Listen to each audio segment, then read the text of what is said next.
A început să-și câștige un renume, a început să-și câștige o faimă, un om tâlhar. Vreau să vă spun în vechime, a fi tâlhar. Era un om periculos, omul ăla. Când știai că omul ăsta e un tâlhar, nu te puteai apropia de el și să faci glume pe seama lui. Că omul ăsta nu avea minte încât să îți calculeze ție glumele. Omul ăsta băga cuțitul în tine. Erau oameni de care ceilalți oameni se temeau. Erau oameni care făceau tot felul de șmecherii, tot felul de mărșăvenii. Erau oameni care atunci când aveau ocazia, cum zice românul, te executau. Te executau poate financiar sau te executau cu viața. Erau oameni care nu dădeau socoteală înaintea oamenilor de caracterul lor. Erau oameni răi. Și oamenii aceștia au început să-și câștige existența prin tot felul de lucruri mizere, mărșave. Dar spune cuvântul lui Dumnezeu că a venit o zi când acești oameni li s-a făcut un dosar mare și acest dosar mare a ajuns în fața autorităților și autoritățile au zis: oamenii ăștia trebuie să fie prinși, sunt un pericol public deja, nu mai putem să-i amânăm. Oamenii vorbesc în stânga și dreapta că nu ne facem datoria. Organizăm o brigadă, mergem, îi prindem și aducem și judecăm. Și a venit o zi când oamenii aceștia doi au fost prinși.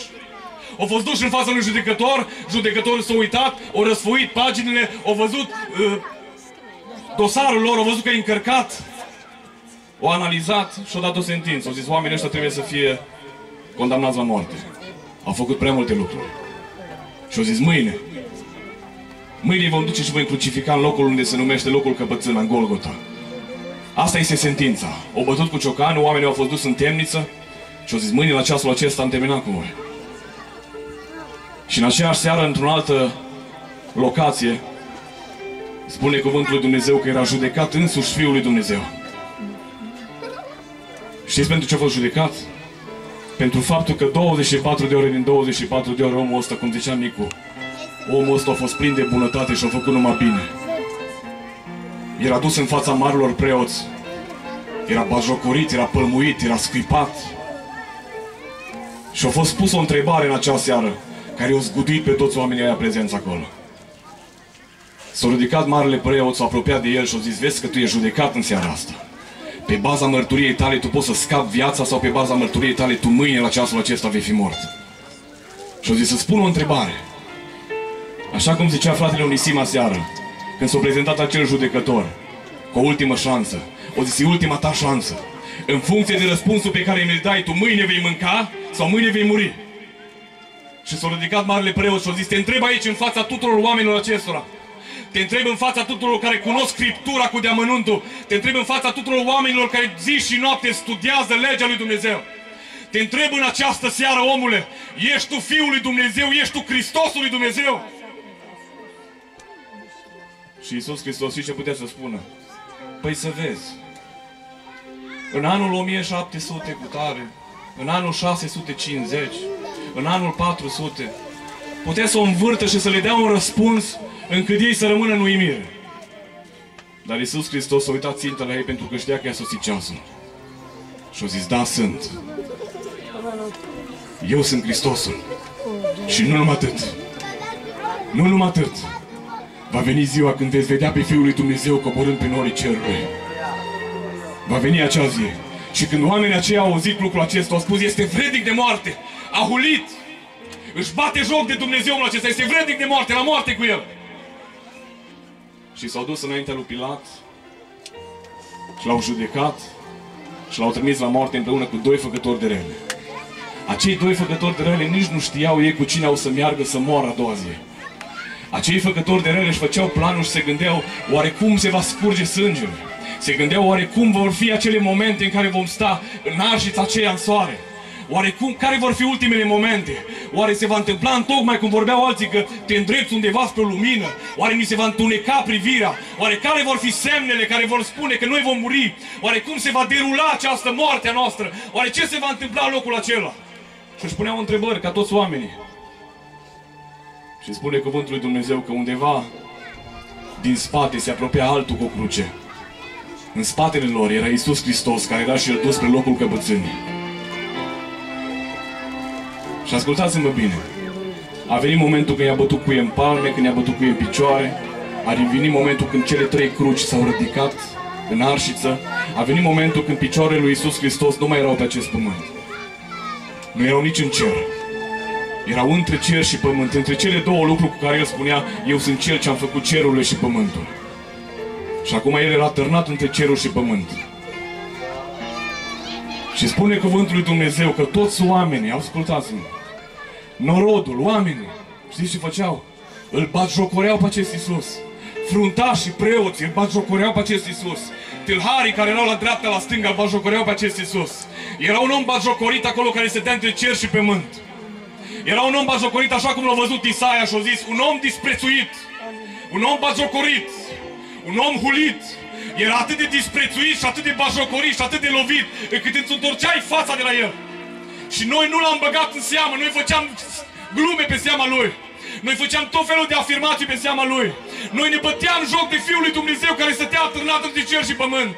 Noi ne băteam joc de salvarea care ne-a trimis-o Dumnezeu din cer.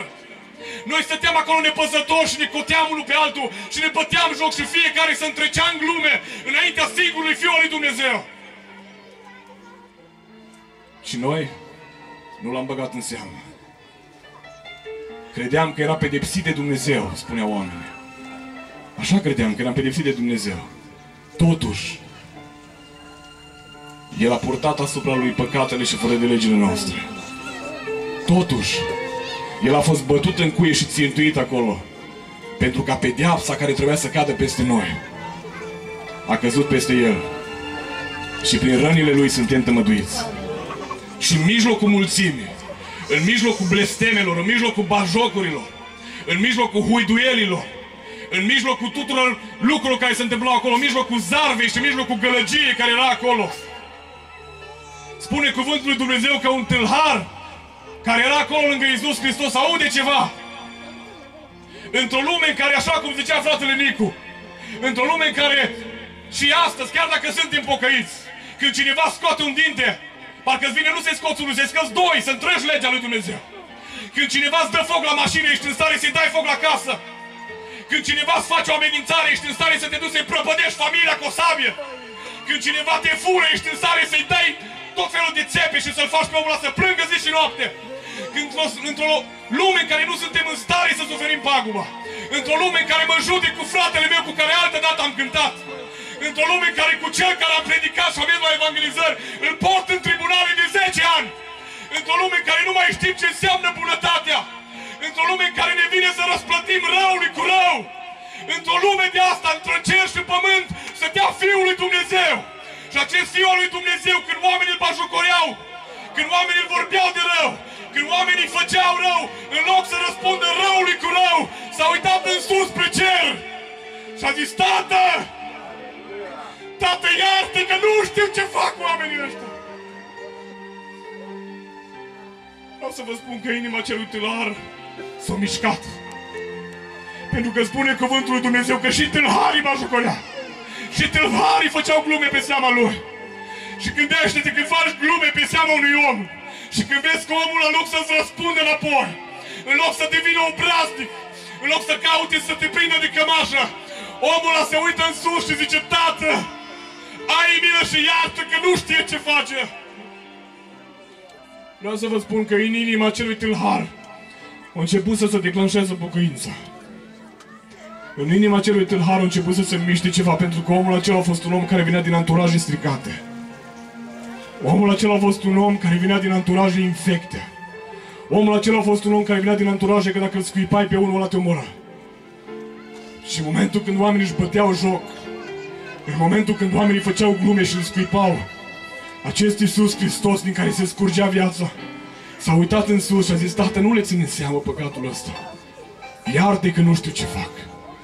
În momentul acela, acest tâlhar a început să se declanșeze pocăința în el. Ascultați-mă bine. Omul ăsta și-a dat seama că lângă el nu moare un om de rând. Omul ăsta și-a dat seama că lângă el nu moare unul de-a lor. Omul ăsta și-a dat seama că acolo lângă el se stingea cel ce are puterea asupra vieții și asupra morții. Omul ăsta și-a dat seama că cel ce se stânge lângă el nu este un om cu caracter omenesc. Este un om în care se vede bunătatea lui Dumnezeu. Este un om în care se simțea neprihănirea lui Dumnezeu. Este un om care vrea binele lumii. Și acest tâlhar a înțeles lucrul acesta când a auzit că în mijlocul blestemelor și bajocul omul acesta se roagă. Și spune cuvântul lui Dumnezeu că lângă ei mai era un tâlhar. Și acel tâlhar s-a uitat la acest Iisus și a continuat cu bajocurile, chiar dacă acest Iisus zicea, Tată, iartă că nu știu ce fac. Și a zis, nu ești tu cumva Hristosul? Dar nu mă uit eu că deasupra ta este o tablă care scrie Iisus Hristos, împăratul iudeilor. Nu ești tu cel ce s-a lăudat că poate să strice templul și în 3 zile, în 72 de ore, tu ești în stare să ridici înapoi ce am ridicat noi în 1000 de ani, tu ești în stare în 3 zile să ridici? Nu ești tu cel ce s-a lăudat pe străzi că tu ai toată puterea?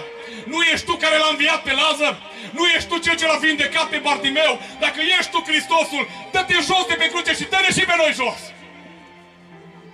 Știți ce aștepta acest tâlhar? Aștepta ca din palmele lui să fie smulsă cuile cu cleștele. Și acele cuie care erau în palmele lui poate să le bage el în inima celui care le-a pus. Tâlharul ăsta vrea răzbunare. Dă-ne jos! Dă-ne jos, fă-ne liber, să vezi ce fac eu cu prietenul meu, dă-ne jos! El nu știa un singur lucru. Că cel ce era răstignit alături de el avea puterea, ascultați-mă bine, avea puterea să scoată cuiele din inima lui. Nu cuie care se văd. Avea puterea să-i dea eliberare de toate lucrurile care l-au stăpânit până atunci. El nu știa că cel ce se stânge lângă el este însuși Fiul lui Dumnezeu. El nu știa lucrul acesta. Prietenul lui deja a început să audă lucrul acesta. Prietenul lui a început să conștientizeze lucrul acesta. Pentru că în mijlocul uralelor acolo, în mijlocul zarvei, acel om a fost sensibil la cuvântul lui Dumnezeu. Noi în această vreme parcă nu mai suntem sensibili la ce ne vorbește Dumnezeu. Parcă în momentul când deschizi televizorul te spăimânți de ceea ce vezi. În momentul când dai drumul la radio, te înfricoșezi de ceea ce asculți. Auzim de război în Coreea. Auzim că americanii declanșează nu știu ce război. Ne temem de amenințările rușilor. Pornim internetul și vedem tot felul de prostii ce se întâmplă în lumea asta. Și parcă inima noastră începe să se teamă. Parcă nu mai suntem cei ce eram pe stâncă. Dar vreau să vă spun în această dimineață, important este ceea ce vorbește Dumnezeu. Nu ceea ce auzim din mass media, nu ceea cu ce ne hrănim din reviste și din tot felul de prostii. Important este cuvântul lui Dumnezeu care rămâne în veac. Și Dumnezeu spune așa, nu vă mai uitați la tot felul de prostie. Să nu vi se tulbure inima când auziți tot felul de vești, oameni buni. Să nu vă înspăimântați la tot felul de știri. Pentru că spune cuvântul lui Dumnezeu în Isaia 43. Așa vorbește Domnul care te-a întocmit, că nu ești întocmirea primarului din Bărbulești. Nu ești tu făcătura prefectului. Nu ești tu, eu știu, o unealtă a președintelui. Așa vorbește cel ce te-a întocmit, tu ești lucrarea lui Dumnezeu. Și spune Dumnezeu, nu te teme de nimic. Nu te teme de nimic, căci eu, Dumnezeu, sunt cu tine. Și vorbeau frații aici de inundații, spune Dumnezeu, chiar dacă ar trece ape mari, chiar dacă ar fi ape mari, de tine nu se va atinge, nu te vor îneca. Nu te vor îneca, căci mâna lui Dumnezeu este peste tine și este peste mine. Vreau să vă spun că acest tâlhar care a auzit vocea lui Dumnezeu, și în această dimineață doresc ca vocea lui Dumnezeu să se audă. Pentru că de foarte multe ori cântăm, vocea lui se aude, dar nu auzim. De foarte multe ori cântăm cântarea asta și nu auzim vocea lui Dumnezeu. Căci vocea lui Dumnezeu este atât de simplă. Vocea lui Dumnezeu este susurul acela blând. Vocea lui Dumnezeu nu este vocea aceea zguduitoare. Vocea lui Dumnezeu trebuie să faci liniște în inima ta. Trebuie să faci liniște în problemele tale. Trebuie să faci liniște în situația pe care o ai. Și atunci vocea lui Dumnezeu se aude. Și atunci tu vei fi sensibil la vocea lui Dumnezeu. Și acest tâlhar a fost sensibil și când a auzit, Tată, iartă, acest tâlhar a început să creadă. Și în momentul când celălalt tâlhar a spus către Iisus Hristos, mântuiește-te pe tine și mântuiește-ne și pe noi. Acest tâlhar în care s-a declanșat pocăința, acest tâlhar care credea că lângă ei se stinge nu un muritor de rând, se stinge un Dumnezeu. Acest tâlhar l-a înfruntat pe celălalt tâlhar. Și a spus, nu te temi tu de Dumnezeu. Ascultați ce a spus omul ăsta, nu te temi tu de Dumnezeu. Tu care ești sub aceeași osândă. Pentru noi, știți ce a spus? Pentru noi este drept. Știți de ce a spus lucrul acesta? Omul ăsta bar n-avea de Biblie. A spus, pentru noi este drept, pentru că primim răsplata fără de legilor noastre. Și spune în Roman, capitolul 6, cu versetul 23, fiindcă plata păcatului, știți ce este? Fiindcă plata păcatului este moarte acolo pe cruce. Și omul acesta a spus, noi primim ceea ce este drept. Și de multe ori ne sfădim cu Dumnezeu. De multe ori ne certăm cu Dumnezeu în rugăciunile noastre. De multe ori îngenunchezi la pat și începi să-i arunci la Dumnezeu în ochi praful tău. Și începi să-i spui, nu ești drept cum lucrezi. Uite-te la copiii mei că sunt în lume. Asta este meritul meu. Asta este răsplata care mi-o dai. Uite-te la nevastă mea că e bolnavă. Ăsta ești tu, Dumnezeu, care vindeci. Uite-te la soțul meu că se chinuie în spital. Nu ești drept pentru felul în care lucrezi. Și începi să-i spui la Dumnezeu tot felul de lucruri. Că tu meriți un salar de 30 de milioane. Îi spui să-i spui la Dumnezeu că tu meriți sănătate, că tu ești pocăit. Începi să-i spui la Dumnezeu că tu meriți binecuvântarea, că tu ești un om care face evangelizări. Începi să-i spui la Dumnezeu că tu meriți tot felul de lucruri. Dar acest tâlhar a spus, pentru noi este drept că își primim răsplata fără de legilor noastre. Și vreau să vă spun în această dimineață, căci dacă acest Dumnezeu ar lucra după dreptate astăzi aici în Bărbulești, nu voi, nici noi, n-am mai putea să urcăm aici. Și poate am fi toți, așa cum am auzit de fratele Sandocan, poate am fi toți undeva într-un spital hrăniți printr-un tub. Dar vreau să vă spun că acest Dumnezeu astăzi, în 2012, în Bărbulești, lucrează cu milă. Acest Dumnezeu este îmbrăcat într-o haină de milă. Și acest Dumnezeu lucrează după marea sa îndurare. Acest Dumnezeu lucrează după marea sa bunătate. Și ne spune cuvântul lui Dumnezeu că omul acela a spus, pentru noi este drept. Că își primim răsplata pentru fără de legile noastre. Și s-a uitat la Iisus Hristos și știți ce a spus? Omul acesta n-a făcut niciun rău. Omul acesta n-a făcut niciun rău și nu a fost singurul care a spus lucrul acesta. Ne spune cuvântul lui Dumnezeu că Irod, unul dintre cei mai mari împărați, unul dintre cei mai răi, unul dintre cei mai rebeli, unul dintre cei fără de minte împărați ai lumii acesteia, omul acesta când l-a cercetat cu teamănuntul pe Iisus Hristos, a zis, nu găsesc nicio vină în ea. Luați-l din fața mea, că n-are nicio vină noastră. Pilat, înainte să-l judece, a venit soția lui și a zis, auzi, să n-ai de-a face cu neprihănitul acesta. N-are nicio vină. M-a zis Pilat, lasă-mă să mă conving. L-a cercetat Pilat cu deamănuntul, a ieșit în fața poporului, a zis, nu găsesc nicio vină. Nu găsesc nicio vină. Iuda, care l-a vândut pe Domnul pentru 30 de arginți, a ajuns clipa când s-a întâlnit din nou cu preoții și le-a aruncat arginți, a zis, luați-vă banii, căci am vândut sânge nevinovat. Nu găsesc nicio vină în cel pe care l-am vândut. Se stingea acolo pe cruce singurul om nevinovat de pe pământ. Era pus în rândul tâlharilor.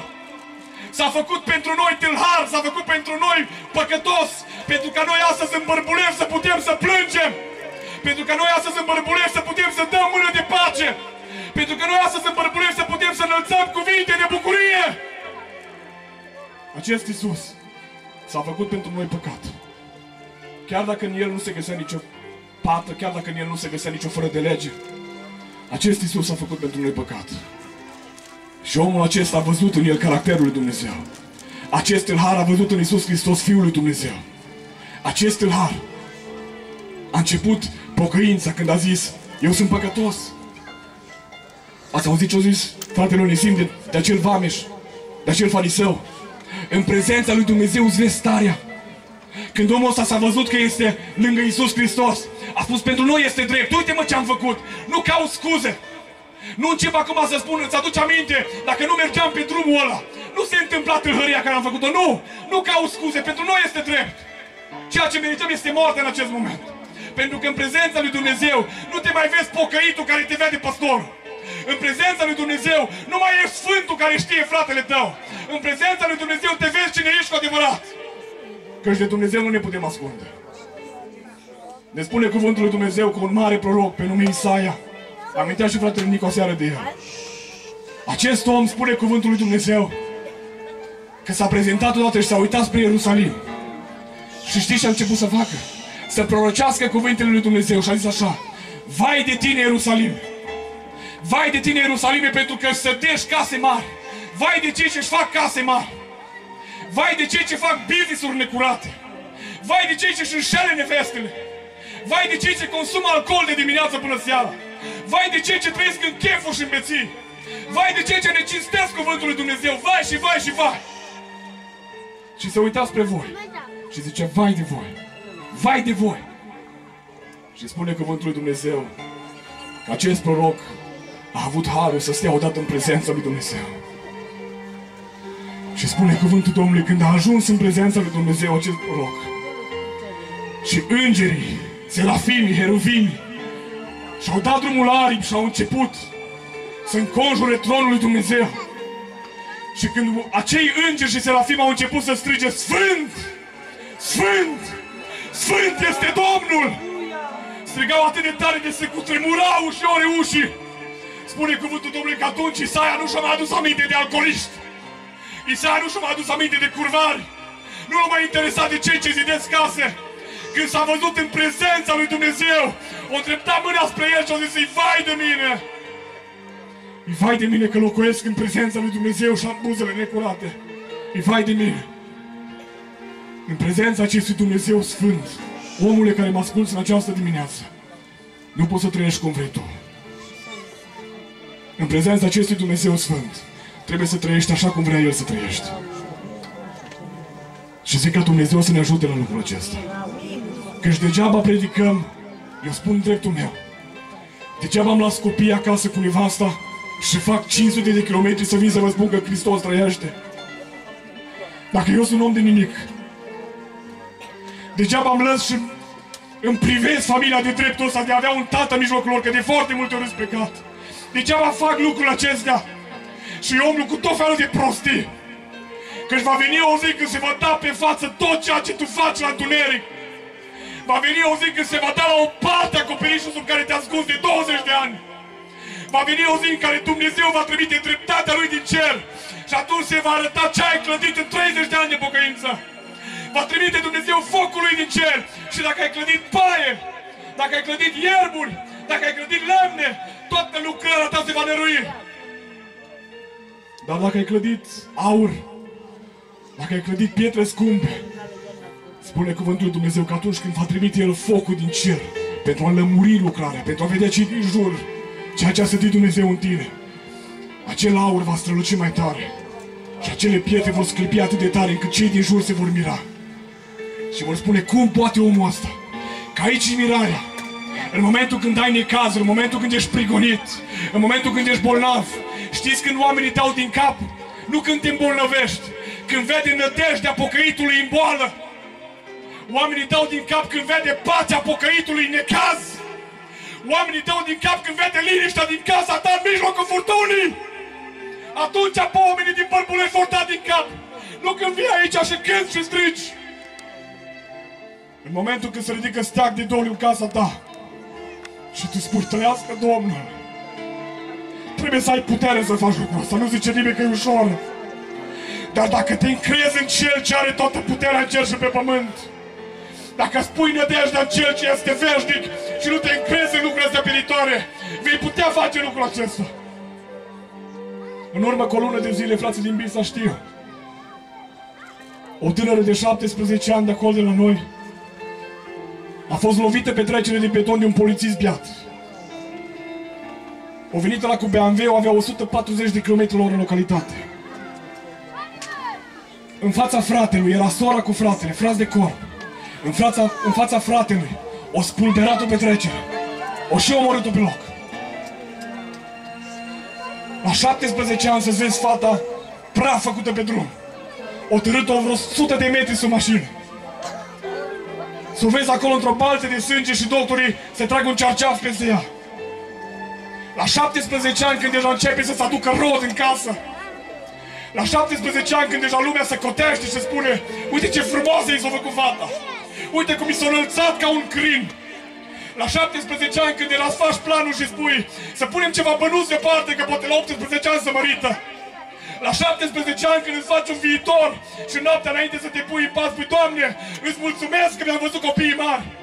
La 17 ani să primești un telefon și să spună soția, fiica ta a fost omorâtă de un bețiv pe trecere de beton. Vreau să vă spun, comisarul poliției rutiere din Bistrița mi este cumnat. Om pocăit. Și el s-a ocupat de cazul ăsta. Și spunea el, m-am dus în familia aceea. Pentru că acolo unde sunt cazuri grave, zicea, trebuie să mă duc eu. M-am dus în familia aceea. Era plin de oameni în casă. spus așa: Domnule, eu vin să-ți prezint drepturile care le ai. Din punct de vedere legal. Nimic ilegal. Noi suntem pocăiți. Eu vin să-ți prezint drepturile care le ai. Omul ăsta tu poți să-l dai în judecată. El poate să-ți despăgubească peste 1 miliard de lei. Tu poți să-l dai în judecată, poți să ceri pedeapsa maximă pentru el. Omul ăsta merită să facă pușcărie. A avut viteză foarte mare. A fost și băut. O târât atâția metri, dacă nu avea viteza așa, dacă nu avea, poate nu omora. Omul ăsta merită să facă pușcărie. Și zicea cum am început să-i spun toate lucrurile, toate drepturile care le are acest frate. Și zicea cumnatul meu, acest frate, zicea, a pus mâna pe sicriu și a zis: frate, vreau să spun ceva. În urmă cu o lună de zile în bis, ascultați ce a spus în pocăit. Nădejdea mea este în Dumnezeu. Eu pentru fetița mea nu mai pot face nimic. Zice, Dumnezeu a dus lipsă de ea, de ce a dus acolo? Și spunea fratele, cât despre cel care mi-a omorât fata, eu cu soția mea o să îngenunchem și să ne rugăm. Să-i descopere Dumnezeu că așa cum l-am iertat noi, așa iartă Dumnezeu în 2012. Și omul acesta poate să fie mântuit. Și zicea, ia și scrie declarația. Eu, subsemnatul, n-am nicio pretenție, singura mea pretenție este să-mi ajut familia să ajungem mântuiți. Este să mă lupt și să mă rog pentru familia mea și cei care au mai rămas, 8 frați care au 9. Pentru cei 8 copii care mai am, ca Dumnezeu să-i aducă în cerul Lui. Asta este dorința unui om pocăit. Și spunea oamenii de acolo că au început toți să plângă. Dar știți de ce au început să plângă? Când au auzit nădejdea acestui om. Și oamenii se miră când văd că oamenii au credința aceasta. Pentru că lor li se pare de neimaginat lucrul ăsta. De necrezut. Dar în momentul când inima ta bate așa cum bate inima lui Dumnezeu, tu știi că Cel ce-a murit nu se duce în groapă. Cel ce-a murit se înalță spre slava lui Dumnezeu. Și va veni o zi că tot cântăm. Zicem, noi ne luăm la revedere numai. Noi facem numai nu știu ce. Și atâta plângem, și atâta facem, și atâta ne benguim, și atâta ne căim, și atâta nu știu cât. Încât și oamenii din lume dau din cap și spun, mă, dar unde e credința oamenilor ăstora? Nu zice nimeni să nu plângi, nu zice nimeni să nu te bocești. Dar oamenii trebuie să vadă în tine speranța revederii. Oamenii trebuie să vadă în tine că tu ai credința, că Dumnezeu a pregătit o cetate cu temelii tari. Oamenii trebuie să vadă că tu crezi versetul care spune că am văzut Ierusalimul împodobit ca o mireasă, care sunt coborate la cerul lui Dumnezeu. Și îngerii și sfinții au locuit în dânsa. Și îngerii și sfinții și oamenii lui Dumnezeu s-au urcat spre tronul lui Dumnezeu. Eu zic ca Dumnezeu să ne binecuvânteze pe toți. Să avem credința aceasta. Acest tâlhar a avut această credință. A auzit mai câteva cuvinte simple. Probabil că, așa cum astăzi se aude că un frate din America vindecă și suntem în stare să plătim $10.000 numai să mergem până în America. Probabil că și atunci, pe vremea aceea, Iisus Hristos, cum a vindecat și a înviat din morți, tâlharul acesta a mai auzit despre Iisus. Doar că nu era convins. Avea el business-urile lui. Nu putea să-și lase business-urile. Dar a venit o zi când a stat lângă el. Și pentru că a auzit de el, și pentru că a auzit că învie din morți, și pentru că a auzit că este un om bun, și pentru că a auzit că face lucruri de milostenie, și pentru că a auzit că n-a dat afară pe nimeni niciodată, când l-a auzit că zice, Tată iartă, acest tâlhar a început să creadă în el. Și doresc ca toți care suntem aici să credem că Iisus Hristos este Domnul. Să credem că Iisus Hristos este Domnul, slăvit să fie Domnul. Și acest tâlhar, când s-a uitat la Iisus Hristos, după ce l-a contrazis pe celălalt, a mai făcut o rugăciune care aș dori să facem și noi în această dimineață. S-a uitat la Iisus. Eu tot m-am mirat de omul ăsta. Omul ăsta nu a fost acolo când Iisus Hristos o sta cu ucenicii și au venit ucenicii și au zis, Doamne, uite că ucenicii lui Ioan se rog atât de frumos încât frații plâng. Învață-ne și pe noi să ne rugăm, că ne mai pune o văduvă, ne mai pune un orfan, ne mai pune unul să ne rugăm pentru ei. Nu știm cum să ne rugăm. Învață-ne să ne rugăm. Și Iisus a zis, stați jos. Voi când vă rugați, să vă rugați așa. Tatăl nostru care ești în cer, sfințească-se numele Tău. Și a zis, vie împărăția Ta.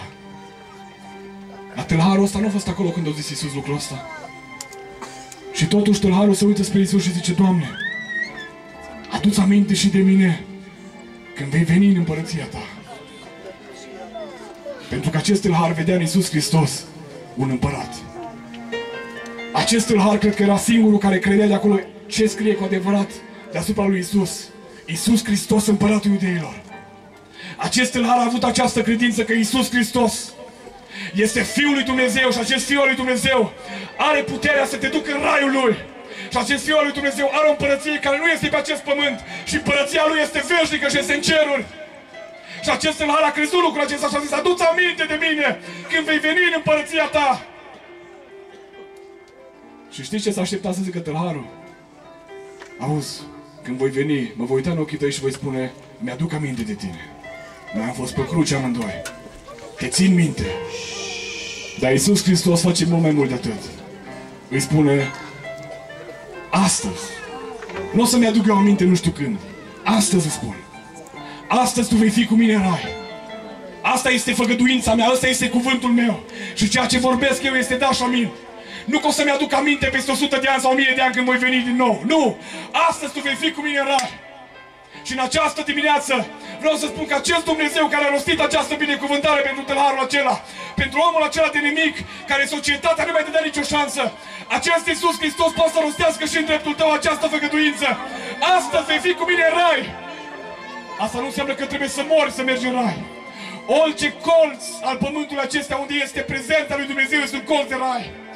Orice cort, orice familie unde este Dumnezeu prezent este un colț de rai. Orice inimă care bate pentru Dumnezeu este o parte din raiul lui Dumnezeu. Dacă vrei în această dimineață să-L primești pe Dumnezeu, dacă vrei în această dimineață ca inima ta să intre acest Iisus Hristos, în inima ta va începe raiul. Ascultă-mă bine ce spun. Vin dintr-o familie unde a fost iadul și știu ce înseamnă iadul. V-am mai spus aici că am venit din familie unde se încheia fiecare seară cu procese verbale și scandaluri. Vin dintr-o familie unde tatăl meu nu odată o tăiat pe mama cu cuțitul. Vin dintr-o familie unde au fost multe dezbinare și multe probleme. Vin dintr-o familie unde era iadul. Dar asta nu l-a împiedicat pe Dumnezeu să pună în inima mea un colț de rai. Asta nu l-a împiedică pe Dumnezeu dacă în casa ta sunt probleme, să reverse raiul Lui. Tot ceea ce trebuie să faci este să zici: Doamne, adu-ți aminte de mine aici în Bărbulești, că în inima mea este iadul. Adu-ți aminte că în casa mea este un colț de iad. Adu-ți aminte că mă îngenunchez înaintea ta și zic: Doamne, ai milă. Și acest Dumnezeu nu va spune: peste o săptămână voi veni. Acest Dumnezeu rostește astăzi un cuvânt și zice: astăzi voi coborî la tine și voi fi un colț de rai în casa ta. Vreți lucrul acesta? Eu îl vreau. Eu îl vreau pentru că știu ce înseamnă raiul lui Dumnezeu. Raiul lui Dumnezeu înseamnă ce se întâmplă aici. Nu te mai gândești la necazuri, nu te mai gândești la lipsuri, nu te mai gândești la greutăți, nu te mai gândești la ce vești vei primi. În prezența lui Dumnezeu doar inima ta începe să bată. În prezența lui Dumnezeu simți fiorul lui Dumnezeu.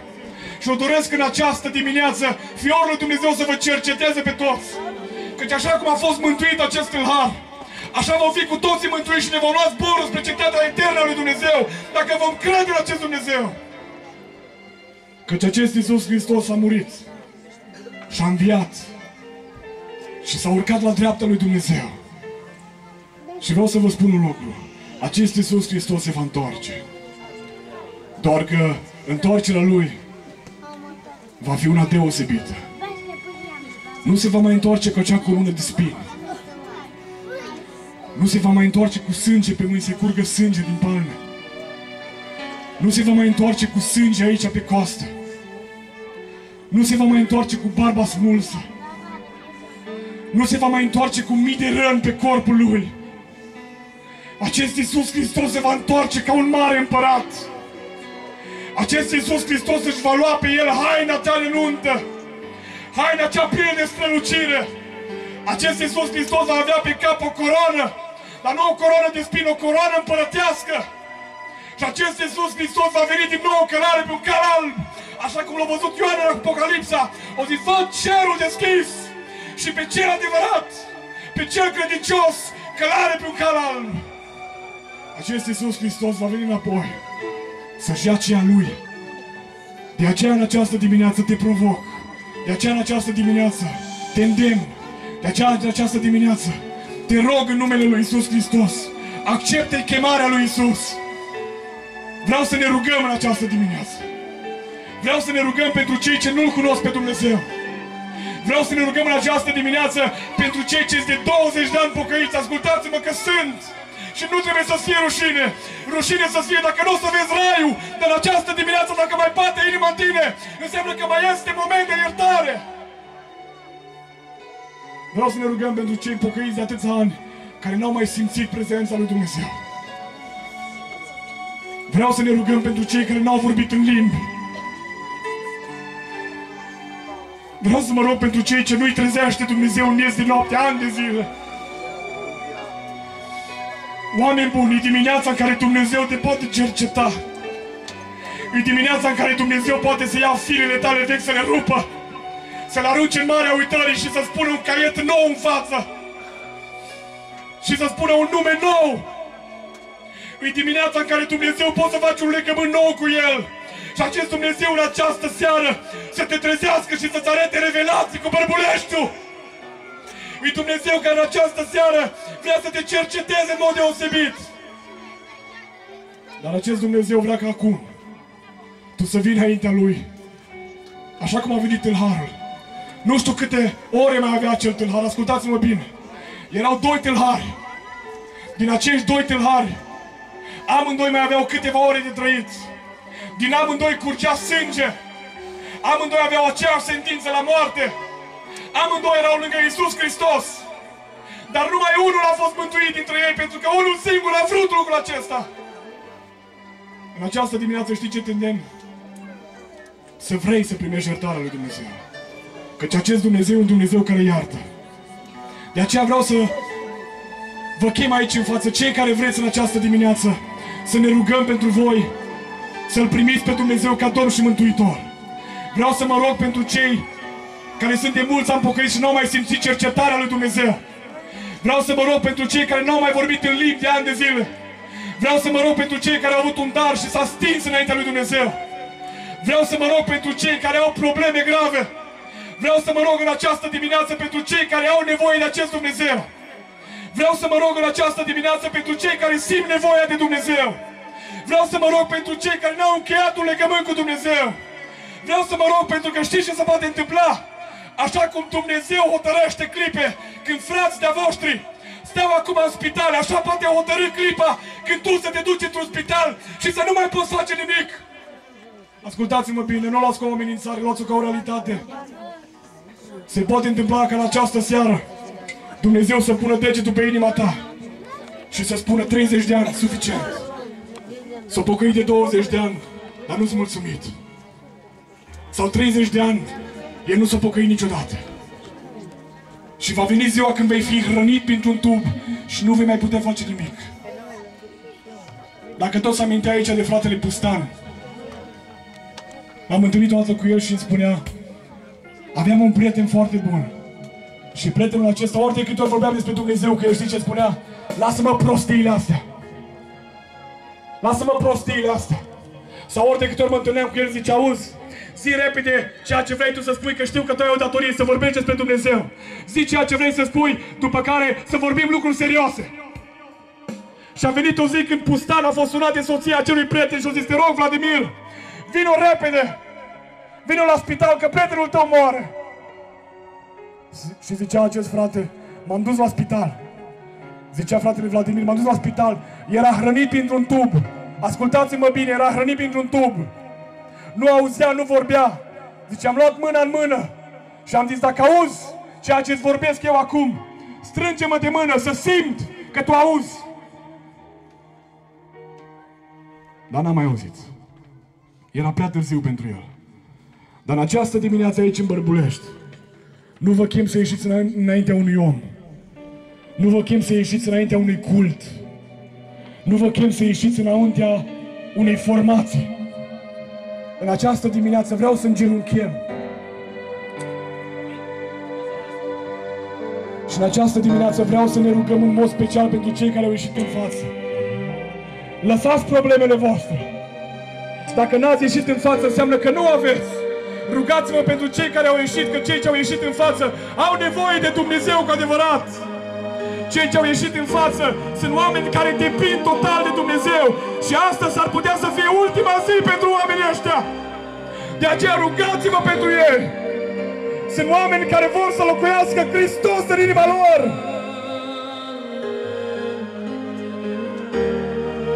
Doamne, venim în aceste momente, Doamne. Venim, Doamne, și Te rugăm să privești, Doamne, spre Bărbulești. Venim, Doamne, și Te rugăm în această dimineață, Doamne, să privești spre mulțimea aceasta care a ieșit în față. Doamne, este o mulțime de oameni care declară în această dimineață că au nevoie de Tine. Oamenii ăștia n-au ieșit în față să facă spectacol. Oamenii ăștia au ieșit în față pentru că au nevoie de Tine, Iisuse. Oamenii ăștia au ieșit în față pentru că știu că în prezența Ta sufletul lor se bucură. Oamenii ăștia au ieșit în față, Doamne, pentru că vor să-ți declare dragostea. Oamenii ăștia au ieșit în față, Doamne, pentru că vor ca Tu să ierți. Cerem iertarea Ta peste fiecare, Doamne. Ai zis să vină la Tine cei trudiți și împovărați. Sunt aici, Doamne. Au ieșit în fața Ta. Ai zis că dacă mă însetează cineva, să vină la Tine și să bea apa vie.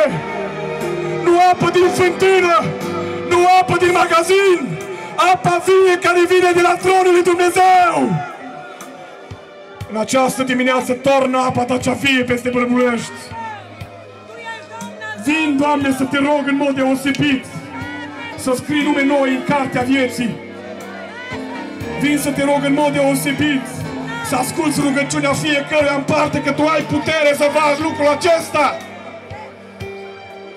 Vin să Te rog, Doamne Dumnezeule, să scrii pe tăblița inimii a fiecăruia un nume nou. Să scrii în inima lor, Doamne, cuvintele Tale și legile și poruncile Tale. Te rog, Dumnezeule, să le dai o minte nouă. Te rog, Doamne, să le dai o privire nouă care să privească la Golgota. Te rog să le dai o vorbire nouă, să vorbească despre minunile și semnele Tale. Te rog să le dai, Doamne, o gândire nouă. Te rog, Doamne, să le dai o umblare nouă, să umble după lucrurile de sus.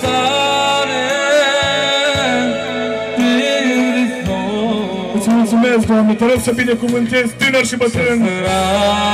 Te rog să binecuvântezi orice om ieșit în fața Ta.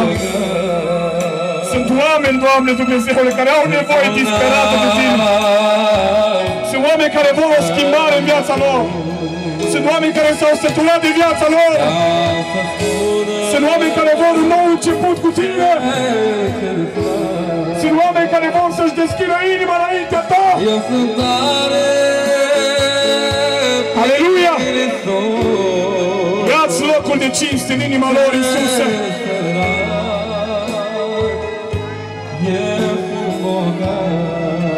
Intră și curățește tot ce este de curățit în inima lor.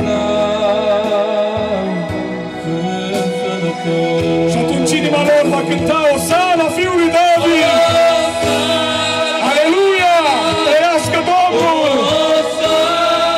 Aleluia! Trăiască Domnul! Aleluia! Vrednic este mielul lui Dumnezeu! Vrednic este Domnul! Cel viteaz în lupte, care și în această dimineață și-a arătat puterea și-a biruit și această mulțime de oameni a îngenunchiat înaintea Ta, Dumnezeule. Aleluia! Trăiască Domnul, aleluia! Te rog să treci de la inimă la inimă, Dumnezeu. Aleluia! Aleluia! Puterea Ta este aici! Duhul Tău este aici! Vindecarea ta este aici, eliberarea ta este aici, iertarea ta este în Bărbulești. Cetățile din prejur văd lucrul acesta și se cutremură că tu ești un Dumnezeu care nu privești la fața omului. Ești un Dumnezeu care te uiți și cauți oameni. Cauți oameni care să ridice în sfânturi. Aleluia! Cauți oameni care să stea în spărtură. Iată rodul suferințelor tale, Dumnezeul. Este meritul tău. Cântarea mea. Sângele din Golgota m-ai curățat în această dimineață. Jertfa ta mai aduce mântuirea.